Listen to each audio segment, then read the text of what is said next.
오늘은 제목을 묵시 복음과 온땅 교회라는 제목으로요. 새로운 시리즈가 될지 아니면 또 오늘만 하고 끝날지는 모르겠는데, 원래 오늘 진도가 어딘지, 어디 나갈 차례인지 아셔요? 성경 진도.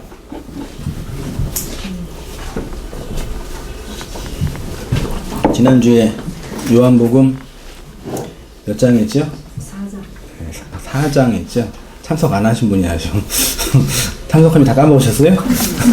4장에 수가성 여인 그거 했고요. 오늘은 이제 원래 진도로 하면 요한복음 5장에 있는 그 38년 된 병자 베데스다 연못가에서 물의 동함을 기다리는 베데스다 연못가에 있는 그 38년 된 병자에 대해서 이제 할 차례인데, 원고를 2페이지 정도, 반 정도 쓰고 나서 성령님께서 특별하게 저한테 역사하셔가지고 비웃는 거예요 지금? 아, 그거 하지 말고 다른 거 해라 라고 갑자기 나타나셔서 한 게 아니라 말씀 준비하다가 우리에게 필요한 말씀이 뭘까 좀 고민하고 있는 과정에서 그동안 저는 어떻든 간에 성경 그 절기나 이런 행사 안 하고 열심히 말씀 강론만 하고 있어가지고 성경 강론의 의미를 열심히 강의하고 공부하고 있잖아요. 근데 오늘은 좀 총론적인 이야기를 좀 하려고 그래요. 왜냐하면 우리 온땅교회 오시는 성도님들이 대부분 다 뭐라 그럴까요? 좀 신학적인 전환과 사연 속에서 오셨고, 또 말씀을 들으시면서 은혜도 받으시고 감동도 받으시지만, 또 어떤 분들은 혼란스러워 하시고 이걸 해 말어 다시 가 말어 이렇게 고민하시고, 그런 분들이 참 많이 계셔요. 지금도 그런 분들이 계실지도 모르는데, 그런 좀 현실적인 문제들을 좀 성경 강해보다는 교회론적인 우리 경험적인 문제들을 온땅교회만이 갖고 있는 좀 고민인 거예요. 아직도 그 고민 때문에 아파하고 힘들어하는 분들도 계시고, 교회를 아직도 이제 정하지 못하고, 교회가 계획을 정한다는 건 좀 그렇지만 그런 분들도 계시는데, 그런 거 좀 한번 어떻게 진행될지는 모르겠지만 한번 이렇게 하면 좋겠고요. 진행해 나가도록 할게요. 그래서 첫 번째로 진리의 말씀을 함께 나누는 온땅교회라는 제목인데요. 정착하기 어려운 교회 있죠? 여러분도 아시다시피 온땅교회는 교회 운영을 위한 조직과 행정과 행사가 특별히 없습니다. 교사, 성가대, 봉사할 만한 차량 봉사위원회에서 그런 것도 없고, 그냥 심플하고 단순하게 말하는, 말씀 전하는 목사와 말씀을 듣는 회중, 그렇게 있고, 기타 좀 있나요? 봉사할 만한 게 반주, 그리고 찬양인도, 차 봉사 그 정도인가? 특별한 게 없어요. 또 새가족과 새신자를 위한 정착 프로그램, 그런 것도 없고, 어떤 성도님이 여기 등록하려면 어떻게 해야 되냐고 등록카드 그런 거 없으시냐고 그래서 없더라고요, 보니까. 등록 그런 결신 그런 것도 없고, 그래서 참 애매하다. 전통 한국교회 분위기와 비교해서 그런 것도 없지요. 또 인간적인 따뜻한 배려, 그런 것도 별로 없죠? 있나요? 흔히 이제 일반 교회에서 이제 새신자를 환영하고 이렇게 보듬어주고 이렇게 친절을 베풀고 그런 거 있잖아요. 많이 보셨잖아요. 그게 좋든 싫든 간에 그런 것도 없고, 저도 태생적으로 그런 거 잘 못해요. 목회를 잘하려면 자기가 잘하는 게 몇 가지 있어야 된다 그러거든요. 기도를 이빠이 잘하든지, 아니면 사업적인 어떤 능력이 있든지, 아니면 인간성이 좋아서 이렇게 사람들 할 때 이렇게 관리하든지, 전 그런 게 없어가지고 어떻게 이렇게 됐는지 참.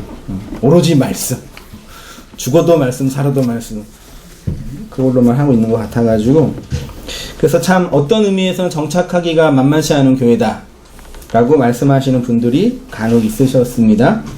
그러나 진리의 말씀을 사모하여 먼 곳까지 마다하지 않으시며 예배에 참석하시고 설교를 들으시러 오시는 또 성도님들을 뵈면 또 놀라워요. 또 예배 후에 자원하셔서 모이며 서로 격려하시고 말씀을 나누는 소통하시는 성도님을 뵈면 또 말씀 전하는 목사로서 또 감사하고 행복하고 그렇습니다. 여전히 많은 교회와 성도들은 왜곡된 신앙으로 어두움의 길을 가고 있는 시대 속에서 진리의 말씀을 갈급해하고 목말라 하시는 우리 성도님들을 뵈면 하나님이 이렇게 말씀으로 저를 붙잡아 주시고 인도해 주시는 것처럼 우리 성도님들도 그렇게 각자 그 진리로 인도하시고 계시구나 라고 새삼 놀랍고 하나님의 인도하심에 또 감사하게 됩니다.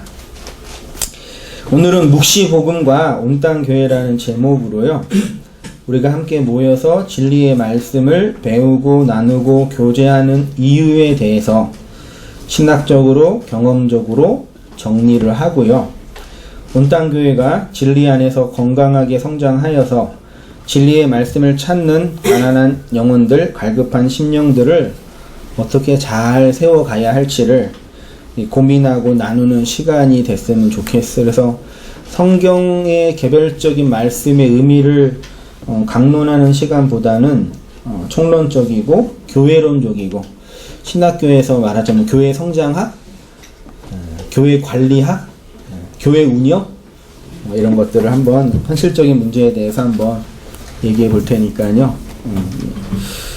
한번 뭐 정답은 아니고 또 이것만이 바른 교회다 그런 것도 아니니까요. 한번 함께 뜻이 맞으면 함께 가고 안 맞으면 또 각자 가고 그런 거 아니겠어요? 인생이라는 걸 좀 잘 생각해 보시면서 함께 그 말씀 안에서 갈 수 있을지 또 어떻게 잘 가야 할지 혹은 경계선에서 이렇게 쭈뼛쭈뼛 있는 분들이 계시다면 마음을 좀 결단하고 정해서 건강한 우리 지역교회로 공동체로 세워져 가면 어떨까 한번 기대해 보게 됩니다. 한번 이런 질문을 제가 했습니다. 왜 우리는 정한 시간과 정한 장소에 굳이 모여서 예배라는 형식 속에서 설교라는 행위로 하나님의 말씀을 듣는 것일까요? 왜 온땅교회는 2시에 예배 드려요? 라고 질문하시는 분들이 자주 있었어요. 왜 2시에 드리죠, 우리가? 어떻게 하다 보니까 됐어요. 특별하게 11시 예배가 비성경적이다. 그래서 2시 예배만 진리다. 그런 건 아니에요. 근데 어떤 분들은 2시 예배는 이상하다. 그런 분들도 계셔요. 이상한 게 아니야? 이렇게 말하는 분도 계셔요. 예배라는 형식 속에서 설교라는 행위로 하나님의 말씀을 듣는 것일까? 이렇게 모이라고 누가 억압하지도 않으셨죠? 혹은 예배에 참석하지 않으면 걱정되고 괜히 무슨 일이 생길 것 같은 두려움이 생기고 그러지도 않으시죠, 여러분들은? 당해봐야 되는데 예배 안 드리면 무슨 일이 벌어지는지 별일 안 일어나더라고요. 왜 이렇게 정한 시간과 정한 장소에 모이는 걸까? 그리고 예배 후에 따로 모여서 말씀 나눔의 시간을 하며 감추고 싶은 마음속 이야기를 낯선 사람에게 내가 어떤지도 모르는 사람에게 오늘 말씀 어떠셨어요? 그러면 이게 좋게 말해야 할지 나쁘게 말해야 할지 내 마음 다 알지도 못하는 사람들에게 고백하는 분위기 속에 있어야 할까? 그게 싫어하지 가시는 분도 계시고 다양하게 계시더라고요. 온땅교회가 전하는 말씀을 이제 묵시 패러다임 안에 있는 묵시 복음이라고 우리 지집사님께서 블로그에 올리셨어요. 최초로 쓴 용어신 것 같은데 맞나요, 집사님? 제가 발견한 용어가 아니라 우리 지용원 집사님께서 묵시 패러다임 괜찮은 용어 같아요. 묵시 복음이라고 이제 그렇게 하자 한번 정해 본 거예요. 묵시복음은 소위 현실을 위한 복음, 기복주의, 율법주의, 신비주의, 교권주의. 기복주의는 뭐라고 정의할 수 있죠? 하나님을, 성경을 이 세상에 복을 받을 수 있는 용도로 사용할 수 있는 종교 신앙. 율법주의는 하나님의 말씀이 도덕적 변화, 성품의 변화, 소위 말해 도덕적 성화를 이룰 수 있다고 생각하는 그런 신학. 신비주의는 어떤 신비적, 종교적, 감정적 경험이 우리 신앙의 본질이다 하는 분들. 교권주의는 목회자의 축복권, 저주권, 행정권 혹은 교단의 어떤 권위 안에 순종해야 한다. 그렇지 않으면 뭘 당해요? 파면을 당해요. 옛날에 그 가톨릭 시대가 아니라 그 종교개혁 시대뿐만 아니라 중세 시대뿐만 아니라 종교개혁 시대에도 칼빈이 목회했던 제네바 이런 데서도요, 예배당 지하에 뭐가 있었는지 아셔요? 감옥이 있었어요. 왜 있었게요? 주일날 예배 안 드리는 사람을 장로님들이 돌아다니면서 색출하는 거예요. 집에서 졸고 있고 자고 있고 딴짓하고 있으면 너 나와 이렇게 해서 감옥 일주일 감금. 개신교도 그랬어요. 가톨릭에서 배운 거죠. 그리고 말 안 듣고 안 하면 수찬 정지, 그리고 출교, 그러면 끝나는 거예요. 왜냐면은 종교가 국가고 사회이니까요. 그게 말하자면 교권이죠. 교회의 종교적 권력이 이제 정치적 권력까지 갖고 있는 거고, 그래서 이제 그 신앙이 있건 없건 종교의 권위 안에 순종해야 한다. 그런 시대였어요. 이런 게 소위 말해 현실을 위한 복음이다라고 제가 한번 상정해 봅니다. 포장된 인본주의적 기독교의 반작용적 성경 해석과 교회 운영이라고 한번 묵시 패러다임 안에 있는 묵시 복음이 이런 거예요. 지금 온땅교회 같은 이 묵시 패러다임 안에 있는 교회가 주장하고 말씀을 전하고 있는 이런 구조를 그냥 한번 정하자. 아무도 이런 시도는 안 하고 있으니까 그냥 기복주의 공격하고 저기 교회도 아니야, 그리고 교회는 성도 자신이야, 그리고 모이든 말든 진리가 있으면 돼, 이렇게 표현을 하거든요. 그렇게 말하지 않고 이렇게 한번 이렇게 표현하는 거예요. 이런 식으로 기복주의, 율법주의 등으로 포장된 인본주의의 기독교는 묵시적 요소, 성령이나 기도나 은혜나 복이나 복음 등을 인간의 욕망과 현실을 확장하고 번영하기 위한 수단과 방법으로 이용하는 왜곡된 기독교다. 기독교인지 아닌지는 제가 논할 문제는 아닌데 아무튼 틀렸다. 오해하고 있다. 곡해하고 있다. 세속주의 기독교다라고 해요. 그래서 이들은 인간의 욕망을 종교적 탐욕으로 포장한 뭘 추구해요? 치성을 드리는 종교 헌신을 아주 많이 강조하죠. 그래서 왜곡된 오해와 인간 행위의 요구를 이제 구하게 된다. 마태복음 6장 20절 말씀. 오직 너희는 너희를 위하여 보물을 하늘에 쌓아두라. 거기는 좀이나 동록이 해하지 못하며 도둑이 구멍을 뚫지도 못하고 도둑질도 못하느니라. 내 보물이 있는 곳에는 내 마음도 있느니라. 이것이 곧 적게 심은 자는 적게 거두고 많이 심은 자는 많이 거둔다 하는 말이로다. 각각 그 마음에 정한 대로 할 것이요 인색함으로나 억지로 하지 말지니 하나님은 누구요? 즐겨내는 자를 사랑하시느니라. 뭘요? 헌금을. 하나님은 즐겨내는 자를 사랑하십니다. 성경 그대로 읽었잖아요. 왜 의심의 눈으로 쳐다봐요? 갈라디아서 6장은요. 자기 육체를 위하여 심는 자는 육체로부터 썩어질 것을 거두고 성령을 위하여 심는 자는 성령으로부터 뭘 거둬요? 영생. 이런 말씀을 제가 몇 구절만 얘만 들었어요. 이런 말씀을 보면서 하나님은 심은 대로 주시는 분이라는 그런 성경 말씀을 근거로 돈을 심으면 뭘 줘요? 돈을 주시고, 기도를 심으면 뭘 줘요? 기도 응답을 주셔요. 전도를 심으면 자녀의 복을 주십니다. 자녀가 지금 힘들게 있죠. 취업도 안 되고 결혼도 못 하고. 왜 그런지 아세요? 전도 안 해서 그래요. 봉사를 많이 하면 몸이 튼튼해져요. 지금도 이렇게 말씀하는 인간들이 있어요.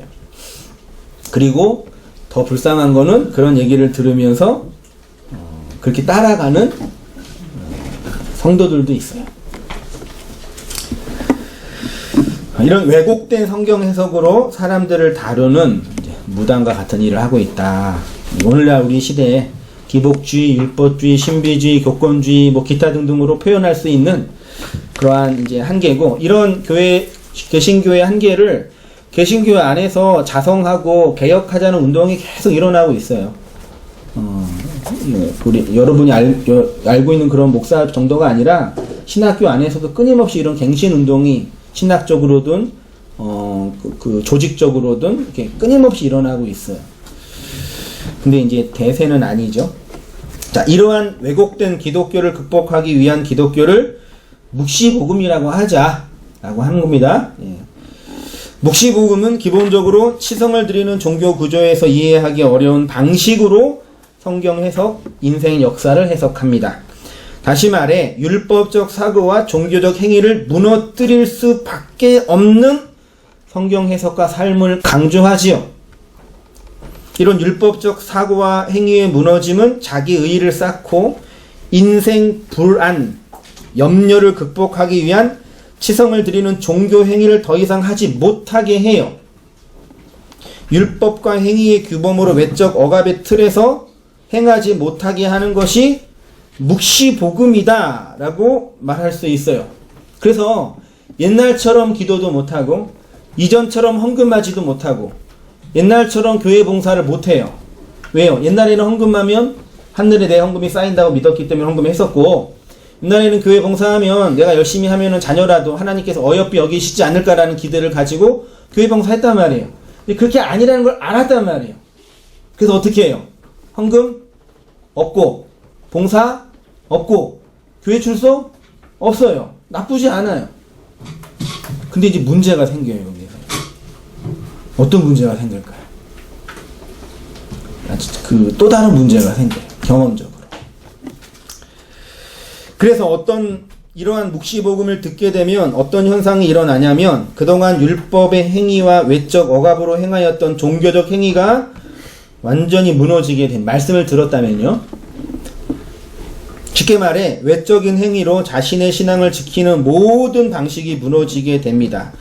교회 출석, 주일 봉사, 교회 봉사, 11조, 감사헌금, 착하게 살기 위해 노력하는 것, 소위 말해 기독교가 사람들을 다루기 위해 만들었던 종교적 틀들이 깨트려지게 되는 거예요. 이러한 행위로 자기의 의의를 증명하거나 확장할 수 없게 된다는 것을 알게 됩니다. 진리 안에서 자유란 이런 율법적 행위의 무너짐이고 외적 억압의 삭제예요. 맞나요? 맞아요. 그래서 이런 묵시복음 안에 들어가는 순간 그동안 열심히 율법의 행위로 행하였던 행위들을, 종교 행위들을, 그러니까 말씀을 들으면 그러니까 진리를 들을 때, 복음을 들을 때 깨트려진다라는 표현이 뭐냐면 우리의 그 본성이 깨트려지는 게 아니에요. 막 회개하고 눈물 흘리고 막 내가 그동안 잘못 살았다라는 그런 반성 후회가 있잖아요. 우리의 그 내면에 있는 그 마음의 본질, 그 인격의 요소가 깨트려지는 게 아니라 그동안 나를 규정했던 율법의 행위들, 규범들이 깨트려지는 거예요. 거기에서 내가 무너진다고 표현해요. 그러니까 착각할 수 있어요. 내가 죽었는데 그러니까 나의 그 나가 죽는 게 아니라 나를 규정했던 율법의 틀들이 죽는 거라니까요. 그 내가 죽는 거예요, 율법이 죽는 거예요? 율법이 죽는 거란 말이에요. 근데 그게 죽었다고 생각하는 거예요. 내가 죽어가고 있다고 생각해요.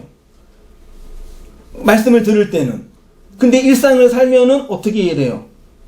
죽어요, 안 죽어요? 안 죽는 나를 본단 말이에요. 요것에 이제 힘든 거예요.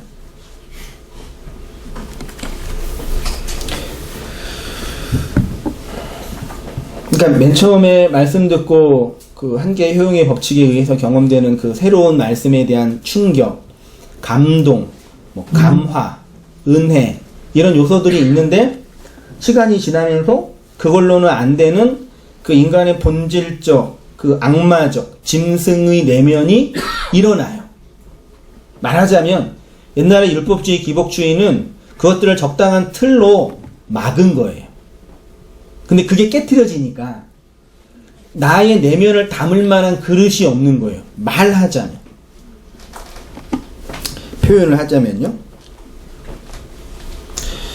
그동안 나의 의와 내 욕망의 확장을 위해서 종교를 이용하고 하나님을 이용했다는 자각을 하면서 더 이상 이런 행위를 못하게 됩니다.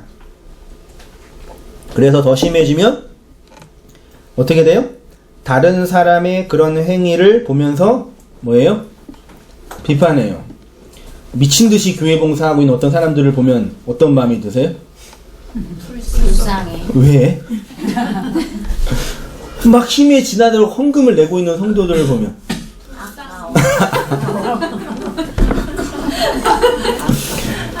왜요? 봉사하는 것 자체가 나빠요? 아니요. 돈 내는 것 자체가 나빠요? 아니요. 아니잖아요. 근데 우리는 그것 자체를 비난해요.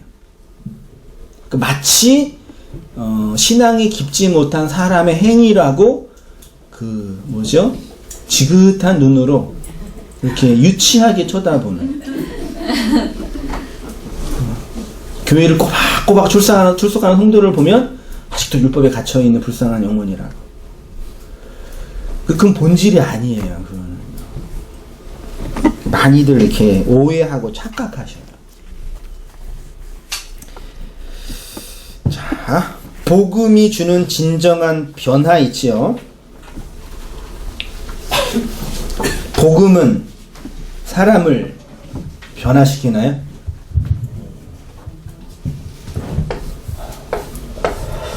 나가 있고 내 밖에 있는 모든 것을 이제 철학적인 용어로 이걸 타자라 그래요. 대표적인 타자가 누구예요? 하나님. 그 다음에 이웃에 다 포함된 사람들이. 그 다음에 우리의 역사, 경험하는 거. 그 다음에 시간도 포함되죠. 그러니까 나로 규정되지 않는 모든 것들. 그러니까 나가 이렇게 있고 나 외에 나머지 모든 것들이 있죠. 이거를 타자라고 이제 표현을 해요. 그럼 복음은 나를 변화시켜요?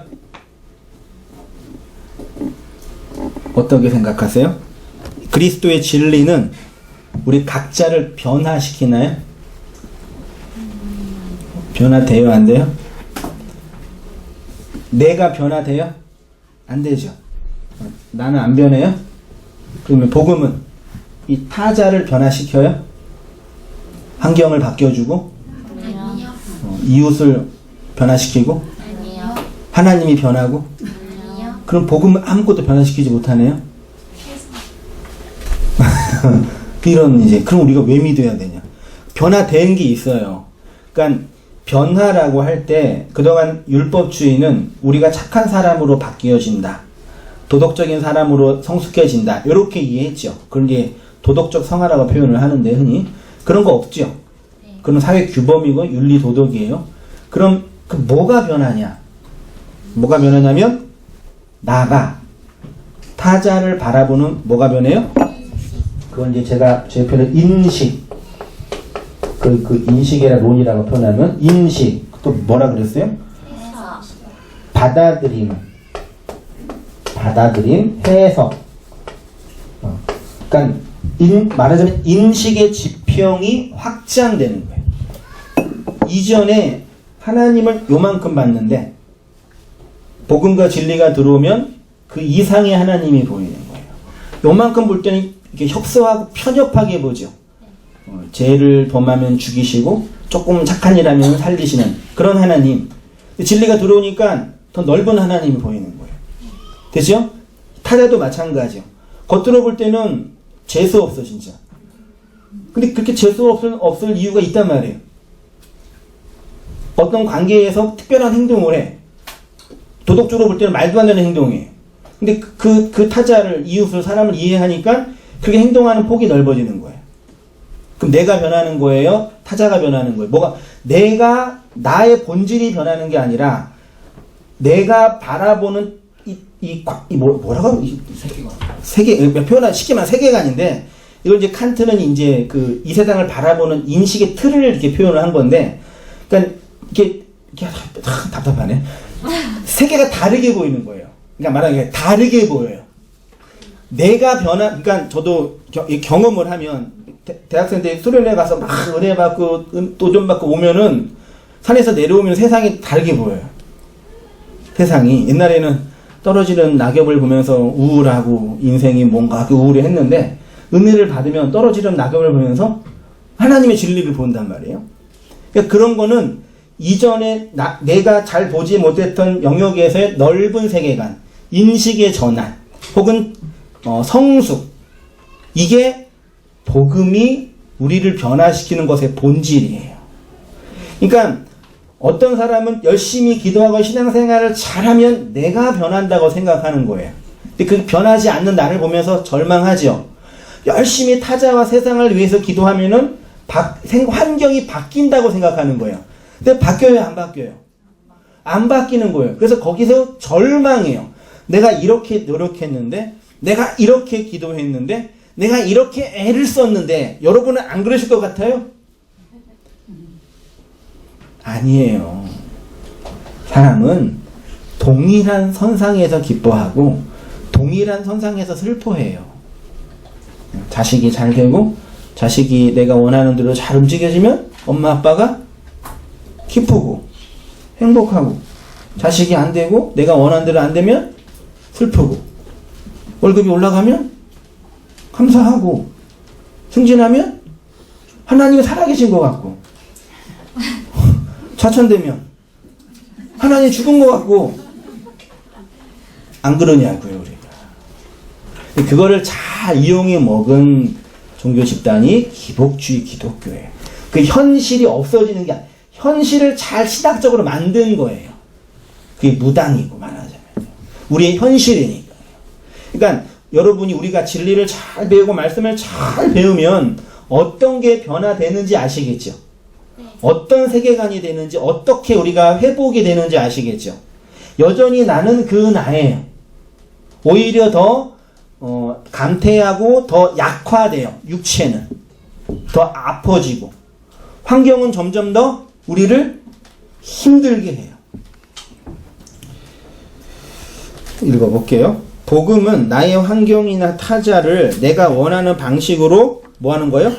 조정하는 능력이 아닙니다. 사람의 가장 큰 쾌락은 조정하는 거예요. 인간이 누리는 가장 큰 쾌락은 내가 타자, 세상을 하나님도 조정하고 싶은 거예요, 인간은요. 내가 훌륭한 사람으로 변화되는 것도 아닙니다. 복음이 주는 진정한 변화는 내 밖의 세계관의 세상에 대한 인식, 정확한 인식, 받아들임과 해석, 요거를 제가 한마디로 뭐라고 표현하냐면 용서라고 표현해요. 그래서 하나님을 용서하시냐, 타자를 용서하시냐, 나를 용서하시냐고 표현한 게 이런 거예요.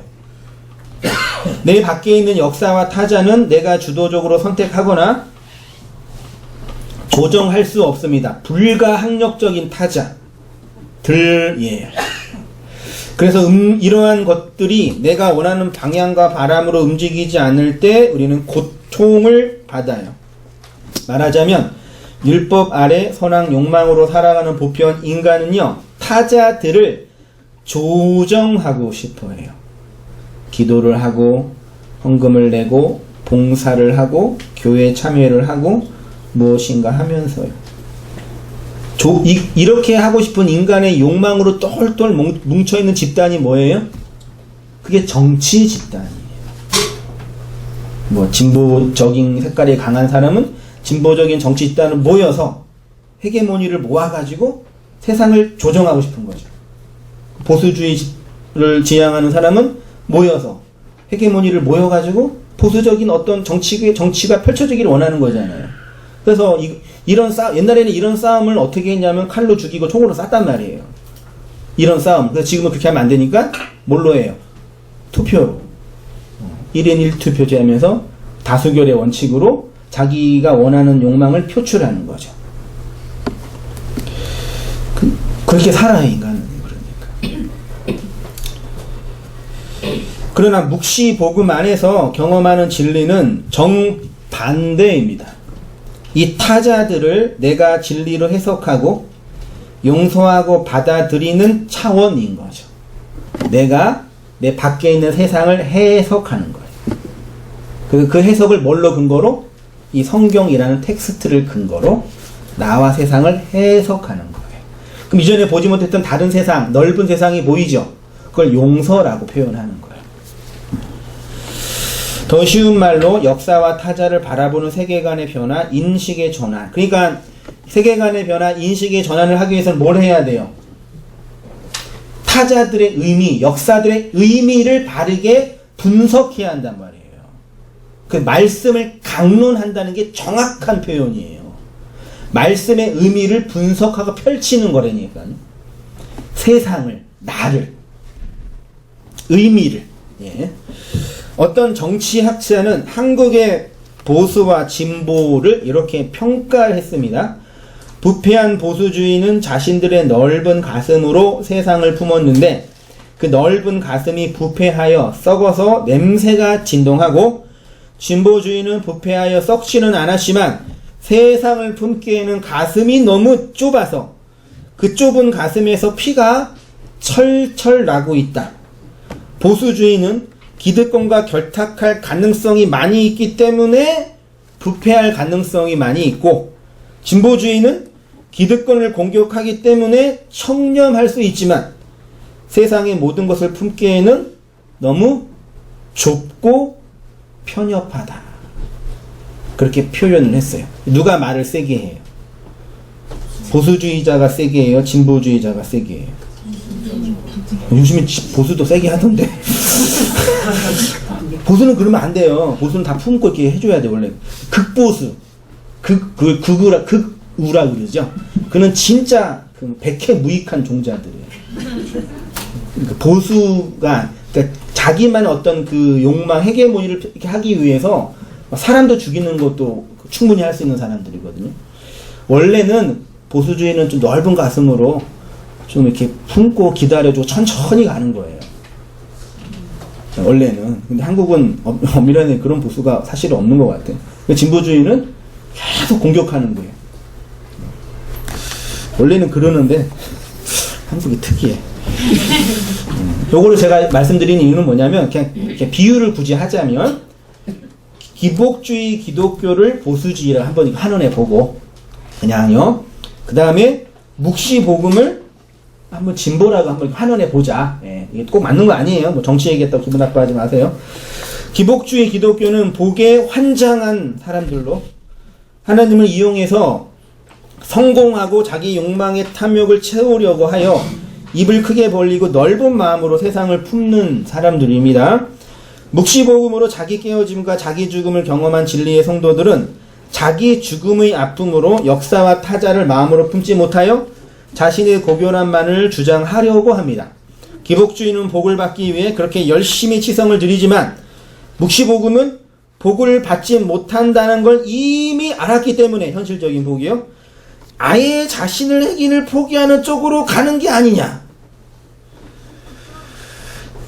철학사자로 말을 하면요, 세상에서 성공해야 하니까 세속주의로, 세상에서 살아야 되잖아요.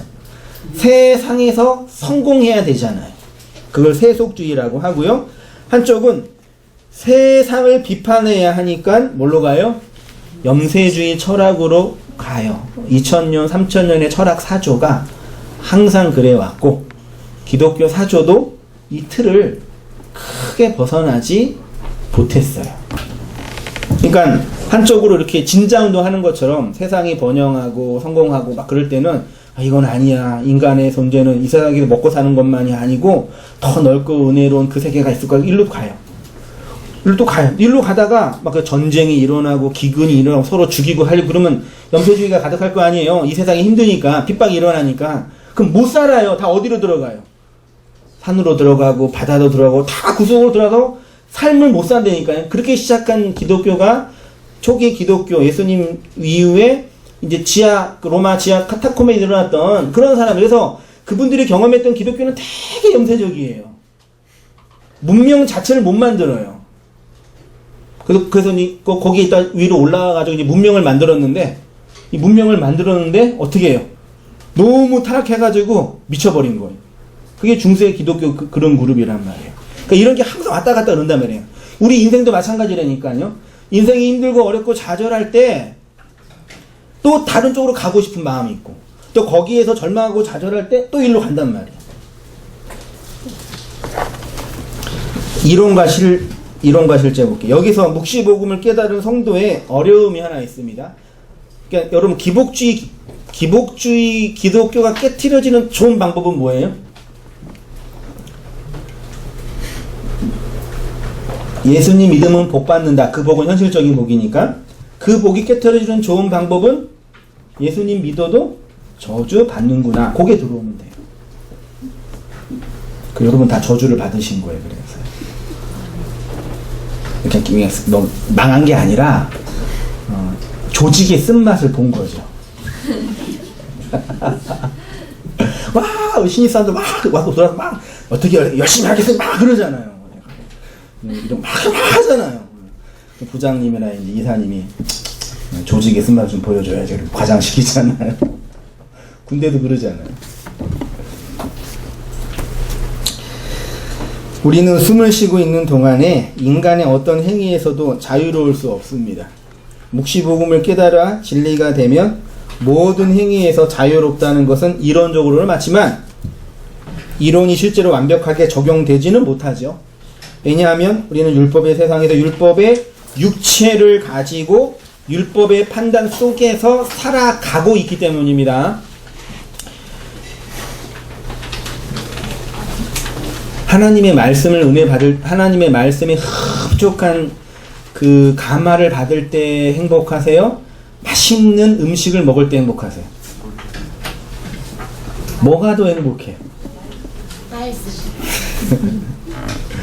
한 3일 금식하고 5일 금식하고 말씀을 들으면 감동을 넘칠 것 같아요? 아니요.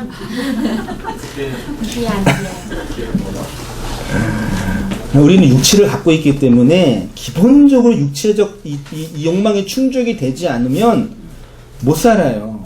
우울증 걸려요. 병 걸려요. 진짜라니까요. 그래서 그냥 행복은 멀리 있는 게 아니에요. 때 되면 밥 먹고 피곤하면 졸고 힘들 때 좀 회포 풀고, 그게 행복이죠. 아닌가? 거기에서 만족을 누리는 게 우리의 기쁨이. 그래서 전도서 기자가 그걸 이미 알았다니까요. 별거 없어요. 우리 인생에 뭐 기쁨과 행복이요. 근데 그 안에 이제 부패한 욕망이 내재되어 있기 때문에 문제인데요. 그러니까 하나님 나한테 은혜를 주시고 내 인생이 딱 간절히 기도하지 않아도 그냥 적당한 좋은 직장 다니고 사랑하는 사람 만나고 행복하게 살면 그런 기도 안 해도 돼요. 엄밀한 의미에서. 근데 이제 여기서 성도에게는 그것만으로 못 사는 본질적 그게 뭐 있단 말이에요. 그게 심령이 가난하고 마음이 애통하고 심령이 푸토코스한 자 안에 있는 하나님만 바라보는 그 마음, 그게 있단 말이에요. 그래서 이런 딜레마를 스스로 해결하기 위해서 어떤 성도님들은 진리의 영역과 육체의 영역을 구분하거나 분리하여 각각의 삶을 살아가는 분들이 있습니다. 쉽게 말해 하나님은 내 인생의 행복 따위에는 관심이 없으니까. 맞나요? 하나님은 여러분의 행복에 대해서 관심이 없습니다. 맞아요? 맞아요? 아니죠. 근데 내 행복을 안 줄 때가 너무 많잖아요. 그러니까 관심이 없다고 말하고 싶은 거예요. 실제로는 관심이 무진장 많아요. 이 차이를 아시겠어요? 쉽게 말하면 하나님은 내 인생, 이거죠. 내 육체의 삶은 그것대로 살아가고 진리를 알고 배우는 삶은 그것으로 살아가는 삶으로 이해합니다. 하나님을 내 인생의 성공을 위해 이용할 수 없다는 것을 명약관화예요. 하가 아니라. 알았으니까 인생은 인생대로 살고 진리의 영역은 또 그렇게 살아가자는 것이죠. 이러한 그분은 자칫 내 인생 역사를 진리로 해석하고 용서하지 못한 채 각각의 단절된 방 속에서 살아가는 삶이 될 수 있어요. 삶의 문제가 있죠. 현실적인 문제들이 있잖아요. 그게 해결되지 않고 살아가는 건 어떠세요? 아프죠. 힘들고 날 찌르는 그 바늘이잖아요. 근데 진리는, 하나님은 그걸 해결해 주지 못하는 것처럼, 해결해 주시지 않는 것처럼 다가오는 거예요. 그래서 어떻게? 그냥 그거를 이렇게 감춰두고 그냥 내 인생을 사는 거예요. 그런 분들 많아요. 묵시 패러다임 안에 있다고 하는 분들조차도. 그거를 용납하거나 해석할 능력이 아직 안 돼. 한국 교회에 가난한 성도가 많아지는 현상은 결국 성도 개별자가 기대하는 것을 충족할 지역교회가 없다는 것을 반영합니다. 제가 페이스북에 2년 전에 이런 글을 올렸어요. 대부분의 개척교회는 지역적 기반 위에서 개척되고 성장하게 됩니다.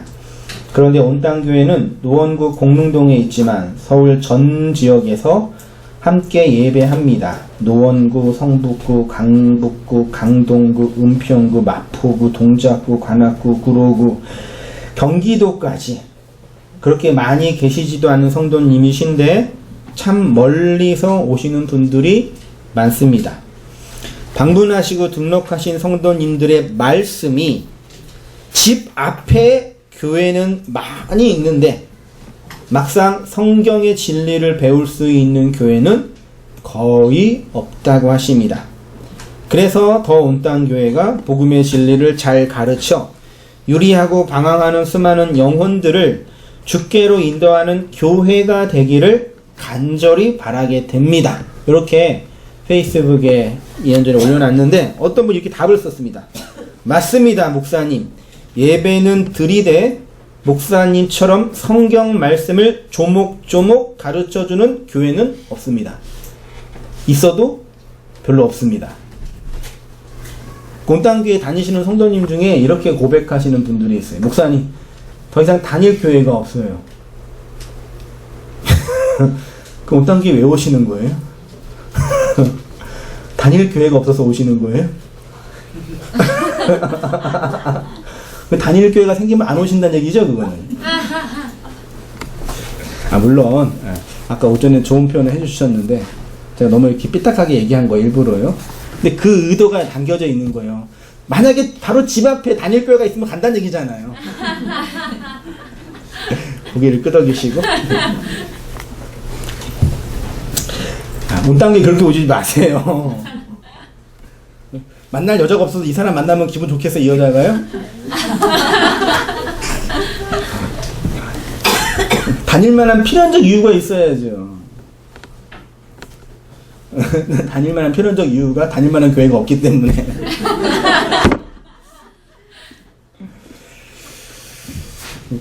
한국교회의 어떤 그 현실적 문제가 이제 이렇게 나타나고 있어요. 3페이지 오른쪽으로 갈게요. 예배를 드리는 교회는 얼마든지 있지만 성경 말씀을 자세히 가르쳐주는 교회가 없다는 것을 우리는 어떻게 해석해야 하냐. 그러니까 예배를 드리는 것과 종교적 제의에 참여하는 것과 성경을 배우는 것, 그러니까 하나님을 알아가는 것을 구분하고 있죠. 예배를 드리는 것과 예배를 드리는 건 얼마든지 있죠. 그걸로는 안 된다는 걸 우리가 알고 있다는 얘기죠. 또한 진리를 깨달은 어떤 성도들은 교회란 기독교 예전을 통해 종교적 제의를 드리는 장소가 아니라 성경을 통해 하나님의 역사와 인간을 배우는 곳이라는 교회에 대한 근본적인 패러다임의 전환이 생긴 거예요. 한국교회 교회가 많이 있으니까 이렇게 개교회주의로 가지 말고 각 지역별로 있는 교회가 어떤 교회예요? 가톨릭 교회잖아요. 거기는 동네마다 카톨릭 크게 있어가지고 이사를 가면 동네 앞에 있는 교회를 다녀요. 왜요? 계시된 말씀이 중요한 게 아니라 사제가 인도하는 예전이 중요하기 때문에 그래요. 종교 형식. 교회당 들어갔는데 그 몇천만 원짜리 되는 오르간이 윙윙 울리면 마음이 어때요? 주님이 여기 계신 것 같고 일주일 동안 나의 모든 죄가 속죄된 것 같은 그런 종교적 카타르시스를 경험하잖아요. 이게 지하 예배당 이렇게 좁게 이렇게 폼이 안 나잖아요. 좁게 해가지고 천탈해가지고 빛이 창문에 탁 해가지고 팍 비치고 자매들이 모자 예쁘게 딱 써가지고 이렇게 얼마나 또 고결해 보여요. 속에서는 다 뭐 했는지 모르지만 그런 게 종교적 예전이 우리에게 주는 효과예요. 카톨릭은 그걸 전문적으로 하는 집단들이고 개신교는 그걸 따라가고 있어요. 목사가 가운 까만 거 입고 요즘에 가운도 또 옛날에 가운이 되게 심플했는데 요즘 점점 더 복잡해져. 뭐 후르고 뭐 또 하고 그 신부가 하는 거야 그거 다. 그거 하지 말라고 칼빈과 루터가 이렇게 미친 듯이 피 뿌려 죽어가면서 개혁해 놨는데 다시 돌아가고 있어요 개신교. 예배는 일어났다가 앉았다가 뭐 했다가 한 수십 가지예요 개신교가요. 그 많이 한 게 나쁜 게 아니라 그게 종교적 예전을 중시하는 거예요. 그걸 중시하니까 뭐가 없는 거예요? 말씀이 없는 거예요. 그러니까 이런 패러다임의 전환. 교회는 단순히 예배를 드리는 장소가 아니라 말씀을 듣고 배우는 곳이라는 전환은 정말 중요한 전환이에요. 카톨릭 성도들은 이런 전환이 절대 일어나지 않아요. 개신교 성도들 중에서도 이런 전환이 없이 그냥 꾸역꾸역 대단해 진짜. 순교의 정신으로 교회를 다니세요. 어떤 설교자가 설교를 해도 끄떡도 안 해요. 주님께서 부르신 그 자리를 끝까지 지키는 거예요. 설교를 안 듣는다는 얘기예요. 기복주의를 얘기하고 신비주의를 얘기해도 상관이 없어. 왜? 내가 믿는 하나님, 내가 믿는 거니까. 이게 치명적인 문제라니까. 이런 예전 중심의 종교를 극복하기 위해서 말씀 중심으로 나왔는데 이제 또 어떤 분들이 생기냐면 좋은 말씀을 따라다녀.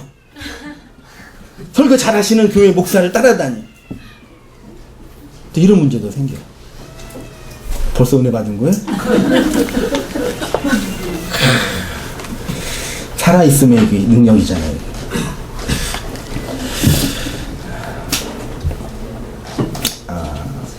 또한 어떤 지방에 계시는 성도님은 목사님처럼 성경을 가르치는 목사님을 알고 계십니까? 라고 문의해요. 왜요? 그런 목사님 있으면 한번 설교 들어보고 싶어서 그런 거죠. 전 발이 좁아가지고 발이 짧아가지고 그냥 발이 안 넓어서 잘 보여요. 줄친 부분 보세요. 교회는 단순히 치성을 드리고 예배를 드리는 장소가 아니라 성경 말씀을 바르게 배우고 나누는 곳. 교회 패러다임이 율법적 구조에서 묵시적 구조로 전환된 거죠. 온땅교회는 이런 점에서 암묵적 합의가 이미 있습니다. 목사는 종교 외식을 집례하는 사제가 아니고 교회도 예배에 참석하기 위한 종교시설도 아니지요. 성도는 이러한 종교 서비스를 받기 위해 치성을 드리는 종교 구매자, 교회의 고객이 아니죠. 근데 목사가 타락한 게 문제가 아니라요. 성도들이 교회의 고객인지 안 되니까요. 스스로. 그러니까 한국교회는 나쁜 목사를 먹사라 그러죠. 먹기 위해서 성도들을 이용하는 먹사들과 생각 없이 신앙생활하는 누구요? 병신도들에 의해서 만들어진. 인터넷 가면은요, 막 먹사, 개독교 욕하는 성도들 많아요. 그래서 먹사도 문제가 많지만 병신도도 문제가 많잖아요. 되게 기분 나빠하더라고요. 먹사는 되게 편안하게 얘기하면서 병신도 그러면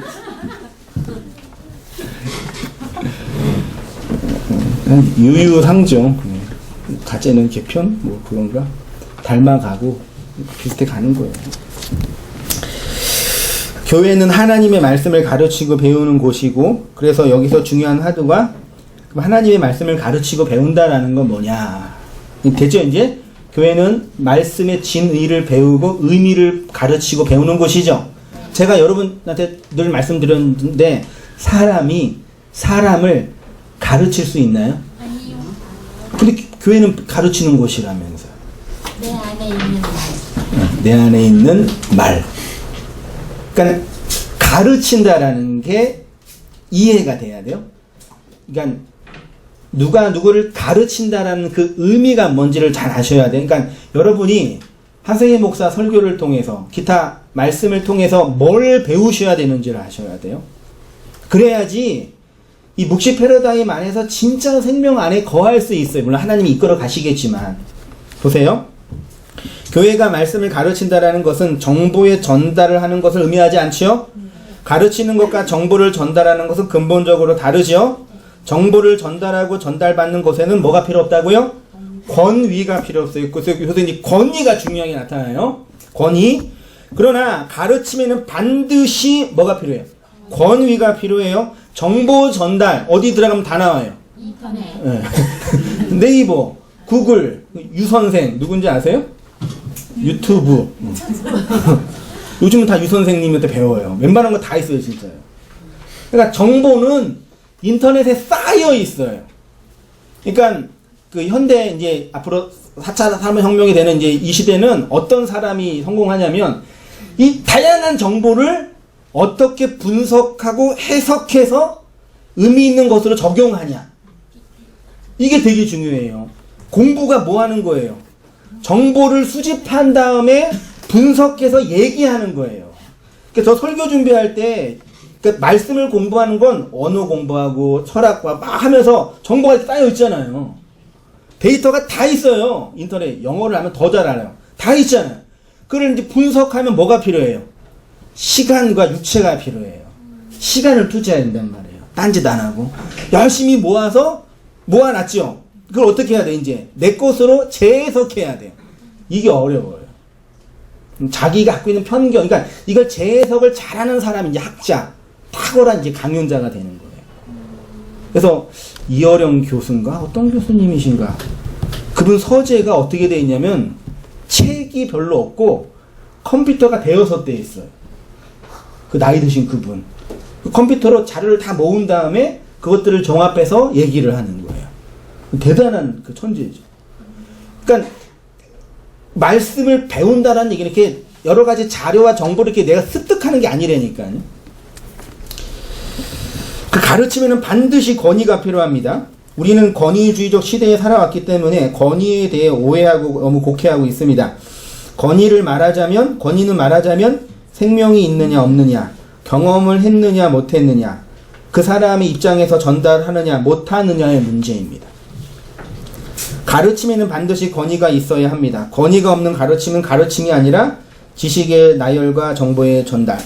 권위 그러면 자꾸 이렇게 높은 데서 막 이렇게 이거 생각하잖아요. 그게 아니라 여러분들이 고민하고 걱정하고 염려하고 생각하고 있는 그것들이 있죠. 그거를 제가 경험하고 배워요.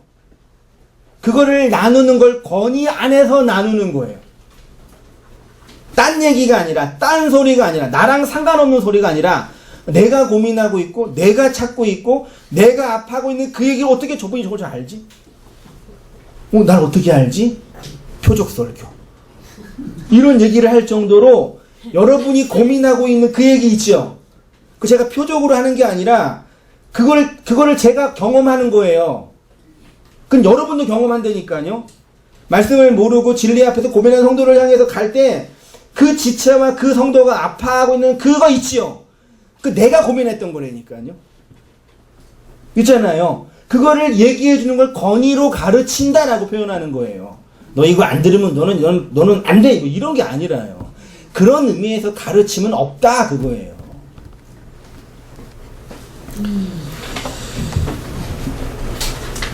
여기죠.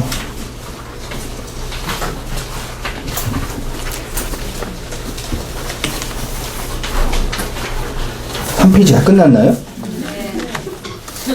너무 열정적으로 가르친다라고. 4페이지요. 그러면 교회에서 가르치고 가르침을 받는다는 것에 권위가 있느냐 있지 않느냐의 문제는 뭐냐? 우리는 흔히 교회를 두 종류로 구분하는데 그리스도의 머리를 진리로 받아 하나님의 성전으로 지어져 성도 자신이 교회예요. 그건 다 알고 계시죠? 여러분은 교회예요. 그렇게 개별적인 교회들이 모여서 함께 성경을 배우고 권위 아래서 교제하고 나누는 장소와 공동체를 교회라고도 할 수 있어요.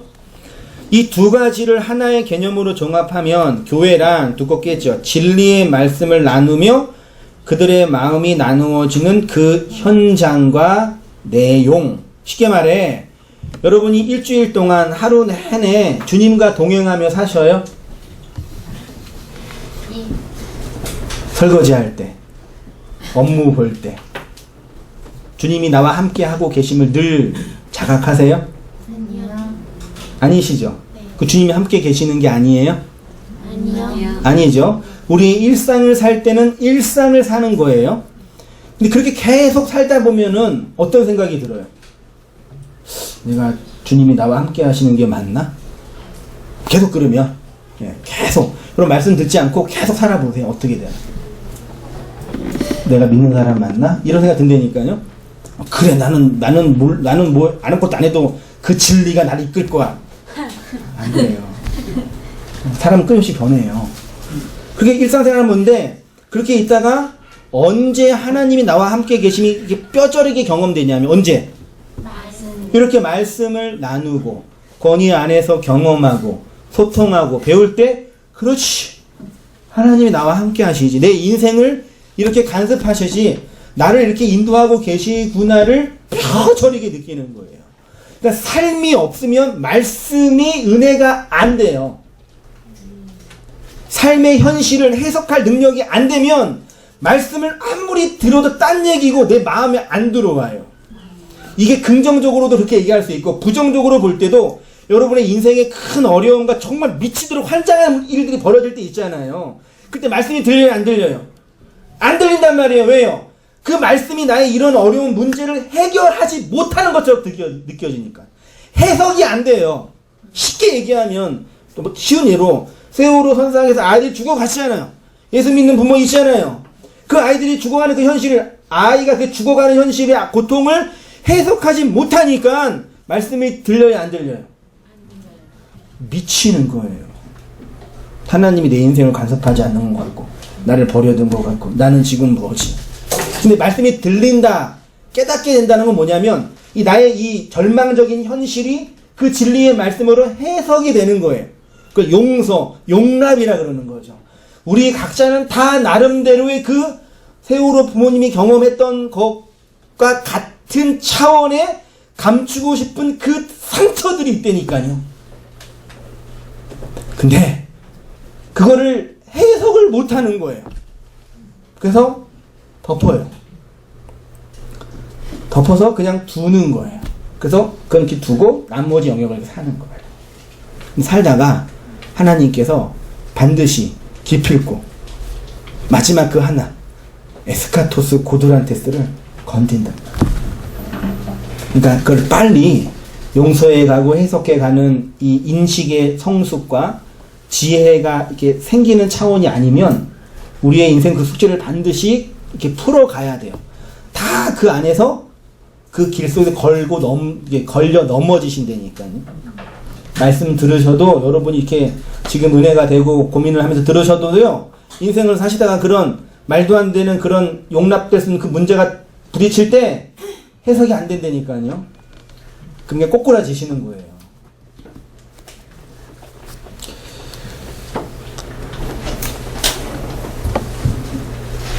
권위와 나눔이요. 이렇게 교회는 말씀을 가르치고 가르치는 곳인데 그 가르침은 반드시 권위가 동반합니다. 권위는 지식의 전달이나 정보의 나열이 아니라 생명이고 경험이고 체험이고 존재의 문제. 이렇게 권위 있는 자가 가르치는 것을 뭐라고 할 수 있다고요? 그걸 나눔이라고 하자 얘기예요. 나눔은 헬라어로 코이노니아인데 함께 주고받는 교제. 오늘날로 말하면 뭐예요? 소통. 소통이 없는 나눔은 일반적 지식의 전달. 이렇게 일반적 지식의 전달로 전달되는 복음을 무슨 전도요? 관제 전도. 권력 구조 안에서 전달되는 복음.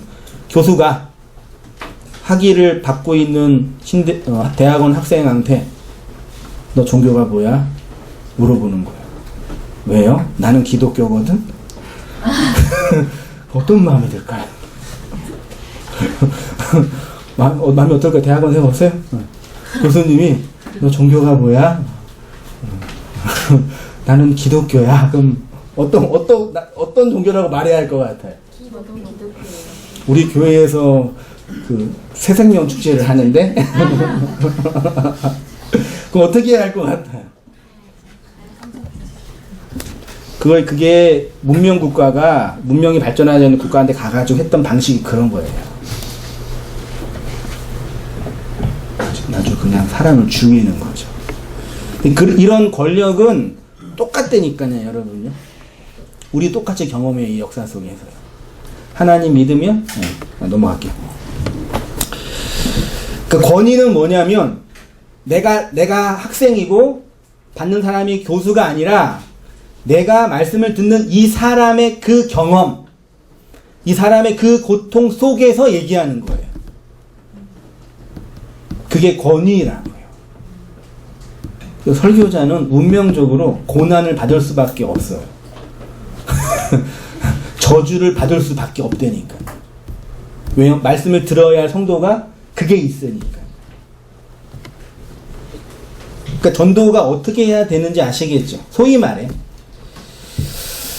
혼자 먹는 밥 보세요. 가난한 성도의 의미는 지역교회 출석하지 않고 혼자서 신앙생활하는 성도로 할 수 있는데 그 속을 들여다보면 소통하고 싶지만 그 소통이 단절된 자예요.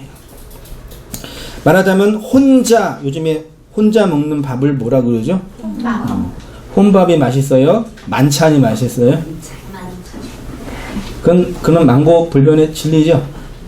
제일 불쌍한 사람이 찬밥에 물 말아서 김치 먹는 사람. 인생의 그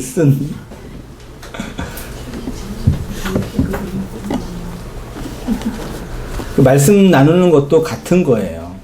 저는 맨 처음에 개척하고 혼자 혼밥만 할 줄 알았거든요. 솔직히 이걸 누가 듣겠어. 그냥 나 혼자 그냥 하다가 정 안 되면 사지 건강한데 일하면서 혼자 진리로 살지. 그런 분도 가끔 계셔요. 그런 마음이었는데 말씀을 나누고 이렇게 전하면서 이렇게 이 말씀 제가 고민하고 있는 이 고민들을 함께 고민하고 있는 성도들이 각자의 삶 속에서 이렇게 계신다는 걸 보면서 하나님 이렇게 교회를 이끌어 가시는구나. 온 땅 교회를 그런 또 생각을 해보게 됩니다.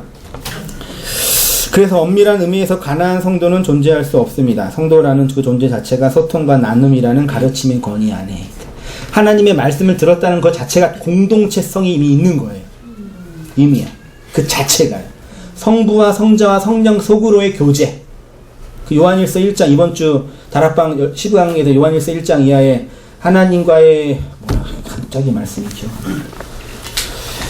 요한일서 1장 그 1절 3절에 이렇게 되어 있어요.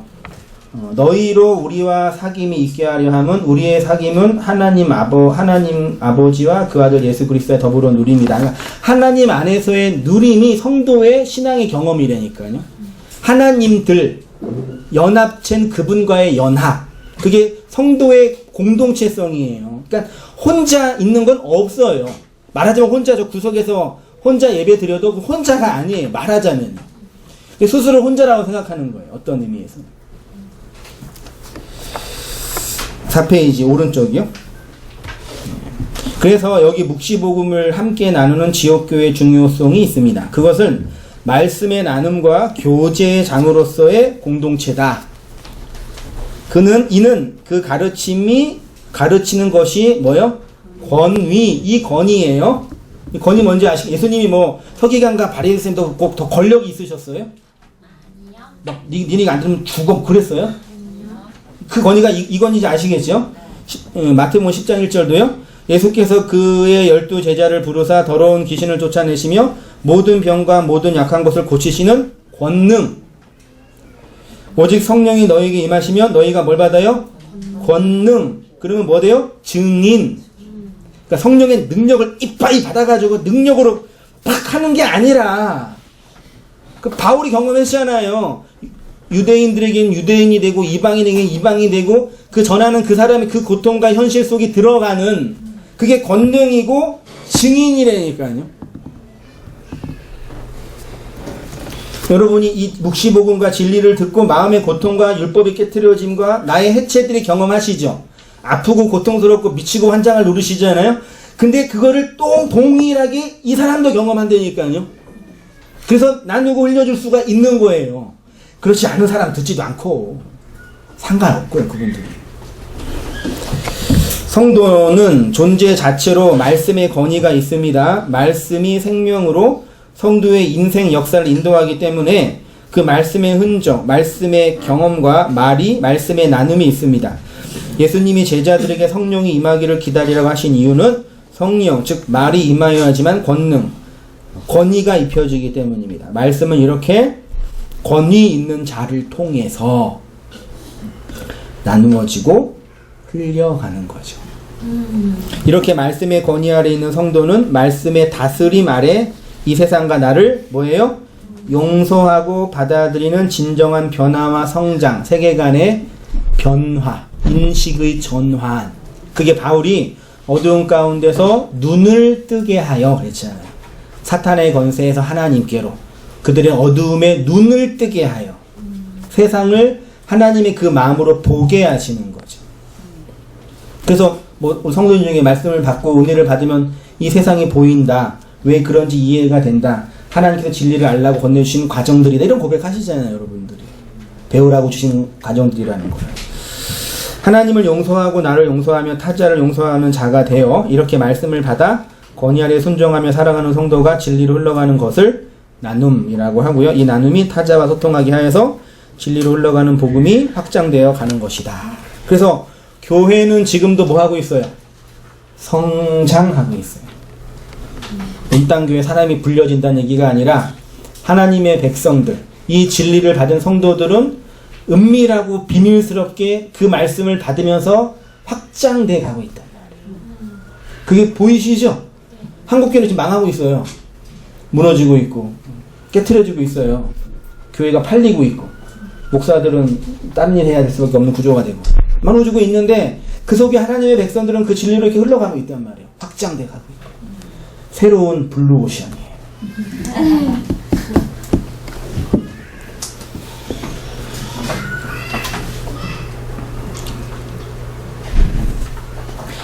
성도가 그리스도를 증언한다는 것은 성령을 받아서 교회라는 조직을 위해서 열심히 일하는 게 아니에요. 진리를 담고 진리로 교제하고 고백하여 진리의 증언자가 된다는 것은 아버지와 아들의 교제와 나눔 속으로 들어간다는 것이고, 우리가 하나님을 위해서 일하고 수고하는 차원 이전에 하나님이 우리를 통해서 그리스도의 진리를 증언하게 하신다는 것입니다. 그래서 그리스도의 복음으로서의 진리를 담게 하시고 지키게 하시고 교제하고 나누게 하시며 고백하고 시인하여 증언하게 하는 거죠. 그렇게 우리를 그 말씀을 담게 하셔서 그 하나님의 건의 안에 순종하게 하신 것처럼 그렇게 또 하나님의 백성들이 그 말씀을 담아서 흘러가는 과정인 거죠. 그 과정에 왜곡된 교회 구조, 잘못된 교회 신학 이런 것들을 극복하고 역사 속에서 온땅 교회라는 울타리를 치고 그렇게 하나님의 백성들을 하나님의 마음으로 세워가고 싶다. 이 온땅 교회의 교회론, 교회 운영, 교회 경영 방침이라고 생각하니까요. 함께 참석하신 성도님들, 나랑 좀 다른 것 같으면 감화를 받고 좀 변화되시든지, 되면 또 여러분이 원하는 또 그 틀로 살아가시든지 여러분의 몫이지만 그렇게 하나님의 뜻들을 말씀으로 인생으로 잘 담아내며 이렇게 건강한 지역교회로 세워갔으면 좋겠어요. 제가 화수목 금토 일을 성경을 가르쳐요. 이런 중노동이 어디 있어요? 돈도 안 되네. 강의료는 후불. 어음으로 받고. 근데 그렇게 하면서 내가 그래도 열심히 하니까 이 정도 뭐 교회 됐지 뭐. 주위에서 신금 목사들이나 선배 목사님 와 대단하다 그래요.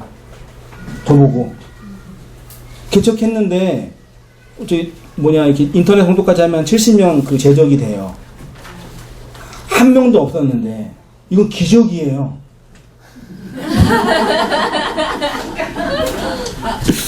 말을 좀 이렇게 좀 좋게 해줘야죠. 뭐 기분 나쁘세요 뭐 이게요. 근데 하나도 안 기뻐요 진짜. 그 말씀을 이렇게 말씀 나누고 이렇게 하면서 물론 저도 죄도 있고 저도 악이 있고 저도 욕심이 있고 저의 그 욕망이 있고 어찌 없겠어요. 또 말씀 나누는 그분도 있는데 그 과정 속에서 뭘 느끼냐면 하나님 이렇게 이 말씀을 우리를 이끌어 가시고 붙잡아 주시는 게 보인다니까요. 여러분 안 보이세요 그게? 보여요. 주의자면 뭐예요? 그게 보이잖아요. 그렇게 하라고 교회로 불러주신 거예요. 그 마음을 헤아려서 용서해 가고 용서하는 자로 살아가는 게 행복이고 그게 우리의 인생의 의미예요. 그렇게 살아가는 성도님 되시기를 축원드리고 부탁드립니다. 네, 기도하겠습니다.